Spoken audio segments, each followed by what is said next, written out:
College football nerds here talking Sugar Bowl. We are back. Took a little bit of a holiday break, and we are rocking and rolling. Josh is with me. We're going to get nerdy with y'all.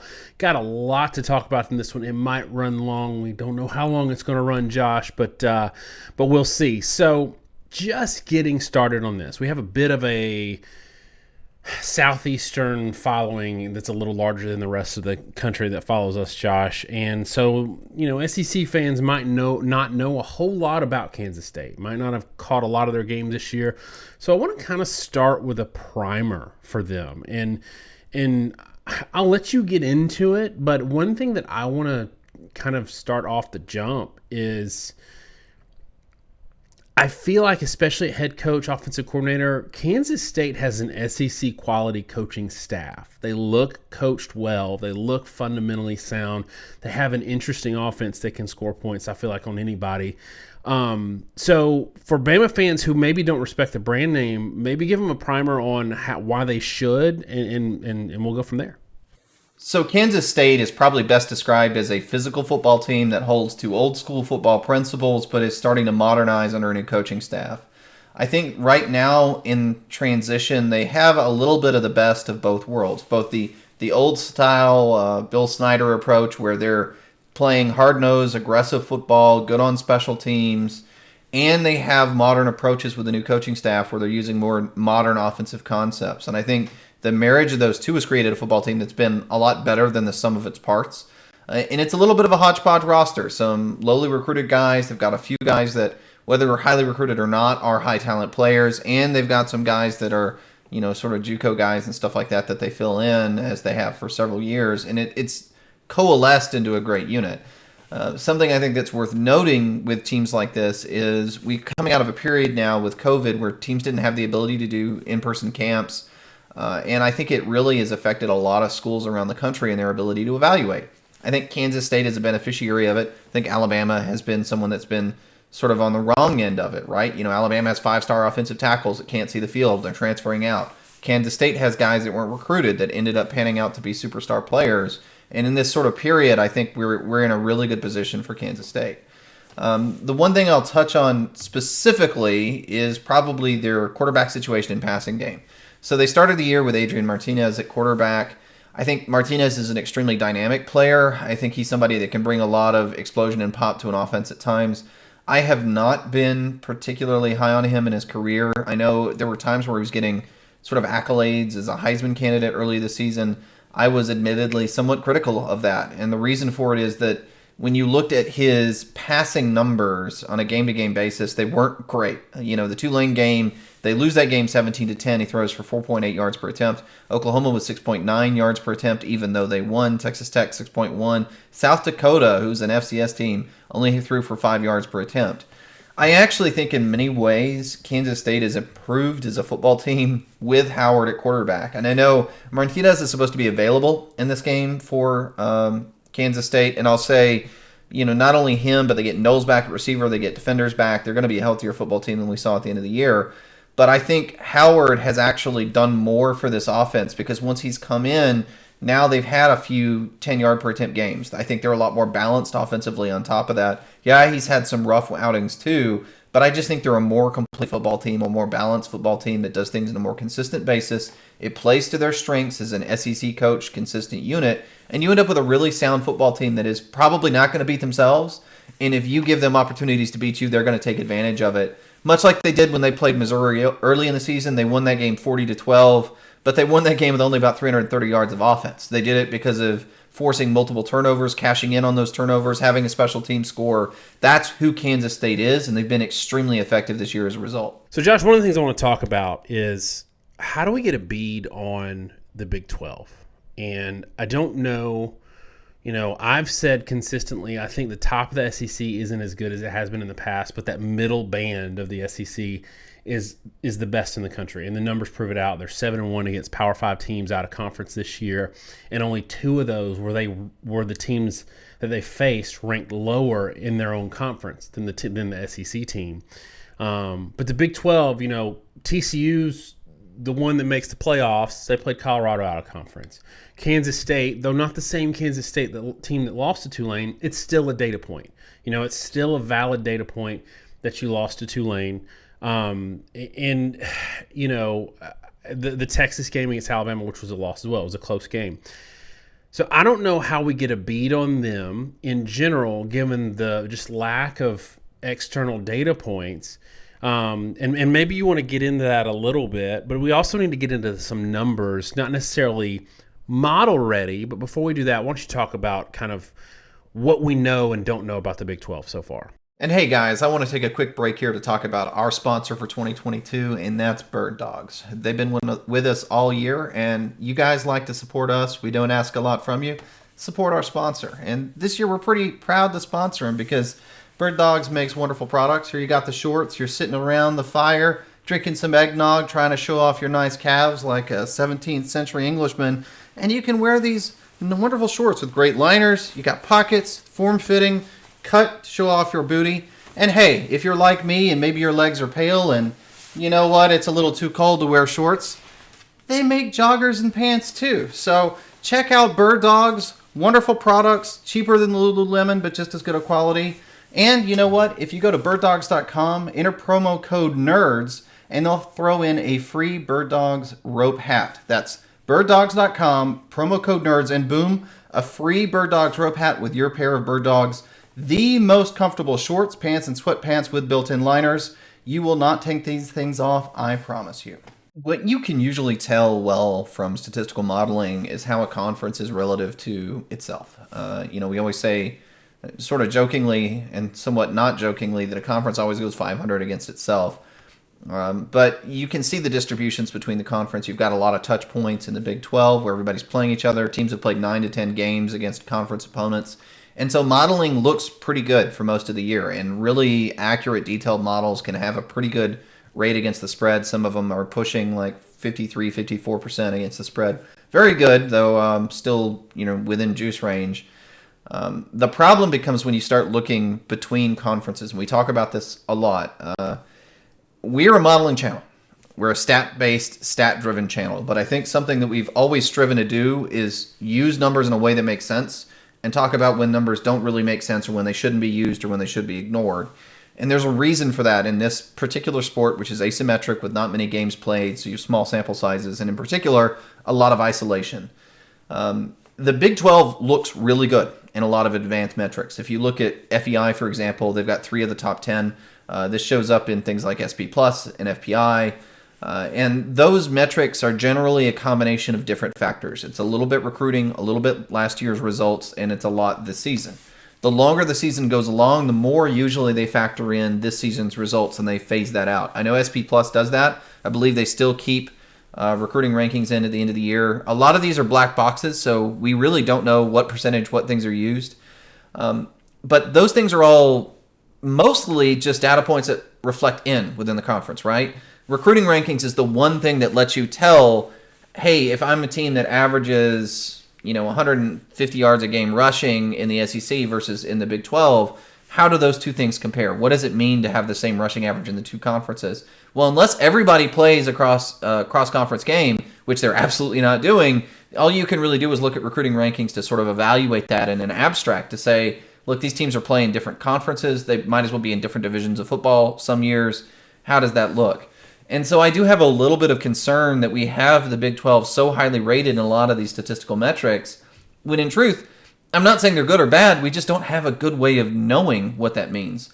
The one thing that I will say is when we've gotten into this playoff situation, those teams haven't always panned out at a high level. We'll probably talk about that a little more with the TCU game. But in particular with this one between Alabama and Kansas State, the one kind of external data point you have is recruiting. And you can talk about Missouri, you can talk about Texas. I think in many ways Texas was Alabama's worst game, so I'm not sure that's fair. Though I think that might be influencing the rating system, probably unduly so. But from a recruiting standpoint, they're on completely different planets. How much does that matter? How much does recruiting in the SEC matter? How much is it reasonable to think a hard-nosed team in the Big 12 can be hard-nosed when they play Alabama? Those are all questions you kind of have to parse out for yourself, and they're subjective. We'll talk about them, but I think everybody that's looking at this game, it's reasonable to have your own opinion on whether that stuff does or does not matter, because I don't think metrics are ever going to give you that answer.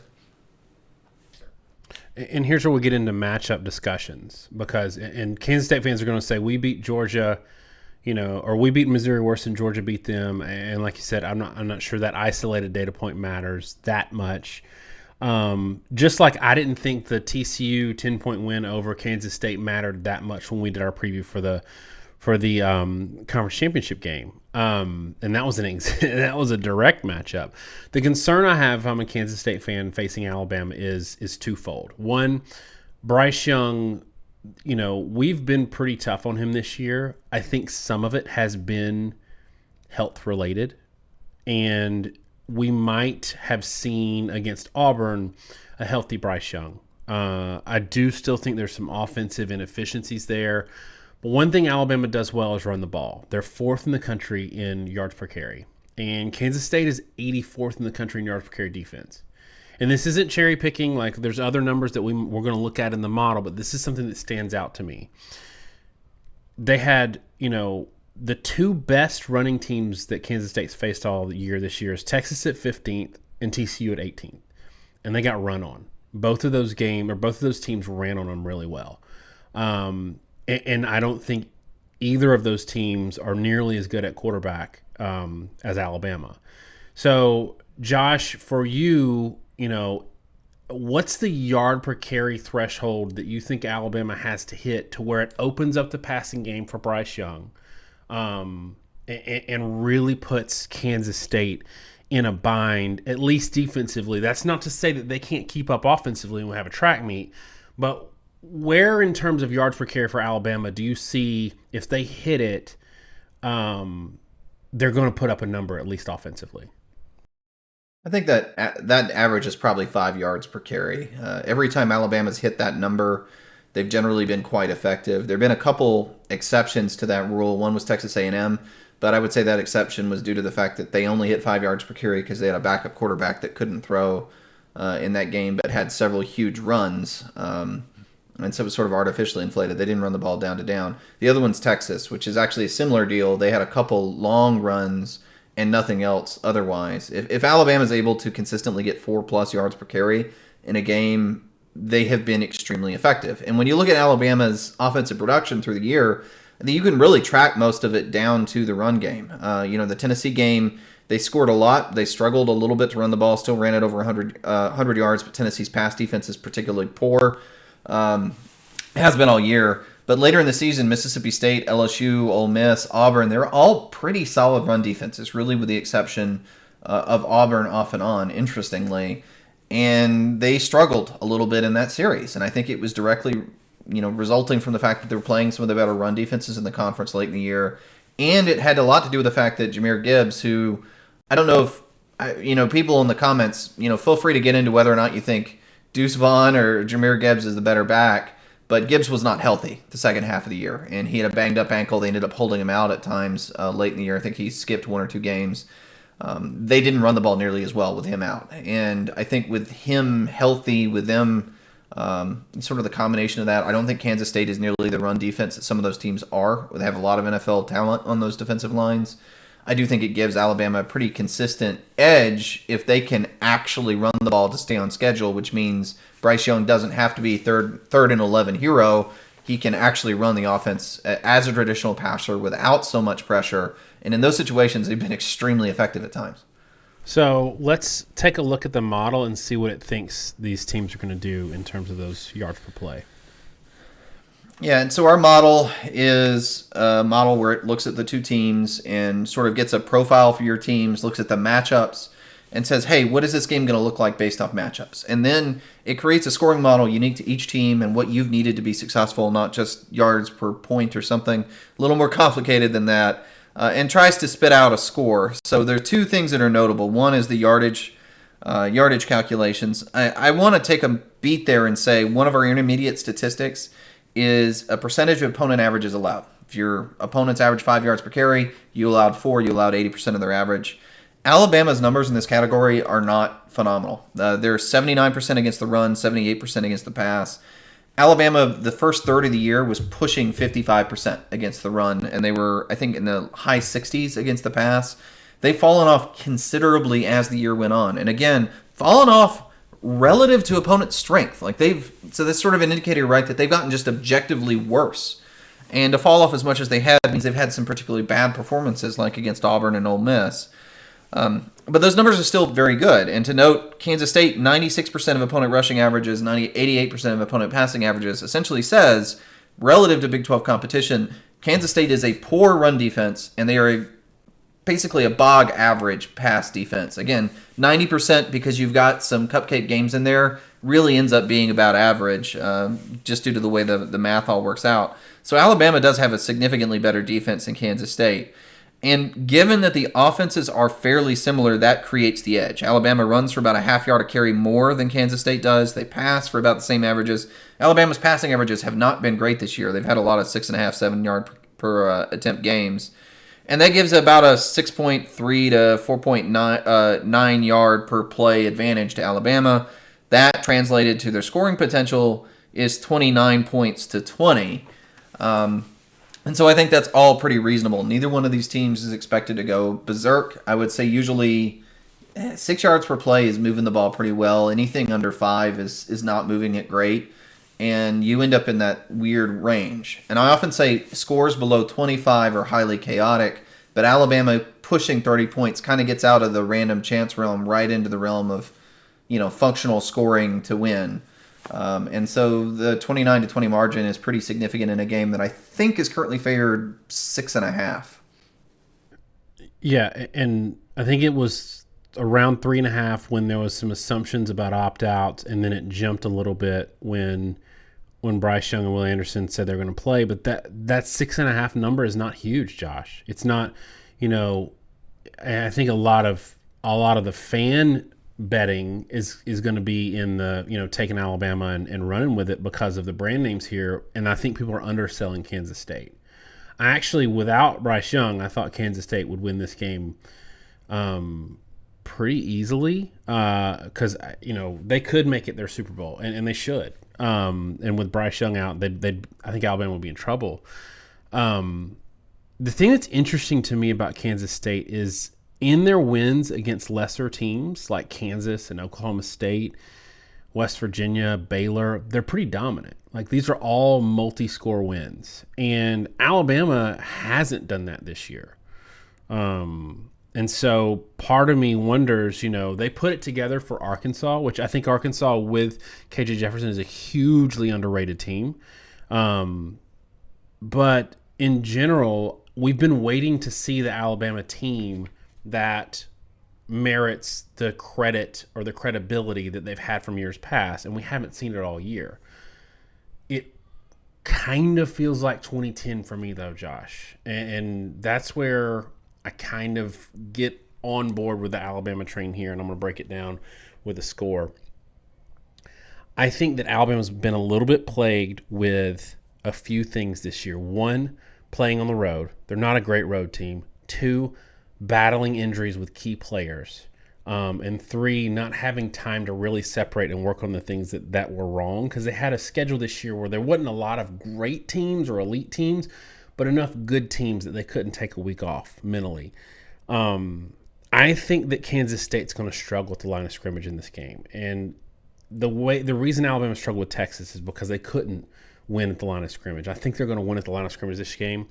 And I also think that part of the reason these Alabama players came back is to prove a point that they should have been in the playoffs. Now, I don't think they should have been in the playoffs because of the fact that we never saw the Alabama team that we all want them or think they are, want them to be or think they can be. We never saw that team this year, so they didn't belong in the playoffs. And I don't think they should have been. But I think this is going to be a 2010 Michigan State, I think it was the Capital One Bowl or Citrus Bowl or something like that, where they came out and made a point that they were one of the best teams in the country. And I think they're going to do that here. This is not, we see Nick Saban play a little bit conservative in national championship games, just get the win. First round, just get the win. Don't show as much as you need to. But this game, he can open it up. And I think he's going to. Give me Alabama 37, Kansas State 17. The most interesting angle to me, if I were better, which I'm not, is the total over-under, which is sitting at 56. I think it's way too low. When I look at these teams and where they've been trending, Alabama's been trending better offensively, worse defensively at the end of the year. I think there's a weakness that Kansas State has versus Alabama's run game, which you noted. And to me, this is a higher scoring game. And I'll go ahead and say, I'm going to say Alabama 47, Kansas State 27.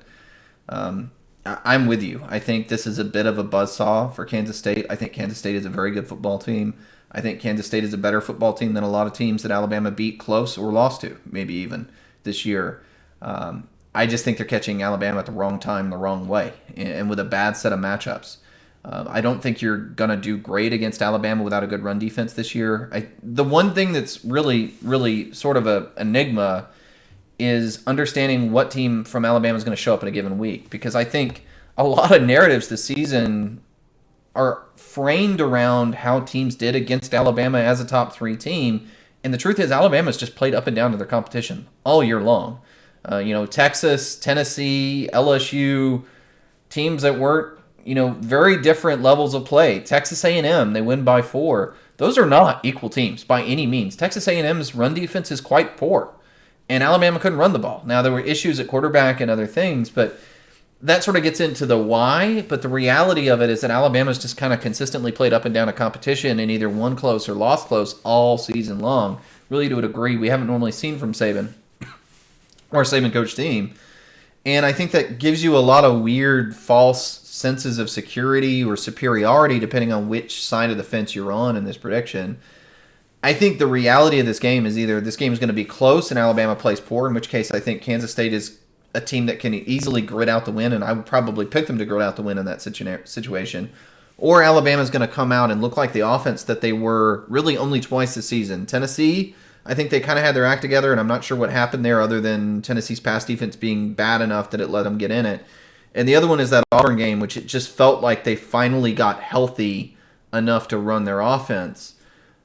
If that Auburn game wasn't an aberration, if they really are just a team that needed time to gel with a lot of young receivers, with a quarterback that had a banged-up shoulder, I think the potential is for Alabama to explode offensively. I think Kansas State, we haven't said this enough, with Deuce Vaughn, he's a slippery, elusive guy. Alabama's had a lot of problem defending the edges, particularly with 3 defensive linemen on the field. I think Vaughn can get open, for some big chunk yardage. I think Knowles is a guy that's going to be a matchup nightmare for Alabama and their secondary, particularly safety play.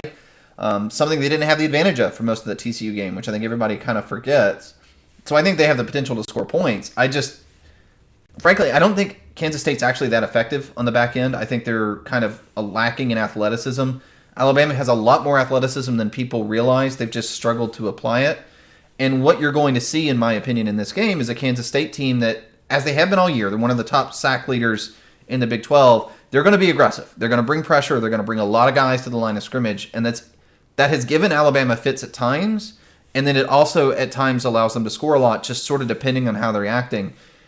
It's either going to shut Alabama down or it's going to lead to an avalanche. I cannot tell you which one's going to happen because I don't know how they're going to come out of bowl prep. But I don't know. I just have this feeling they were getting things together at the end of the year. They've got a lot more time to gel.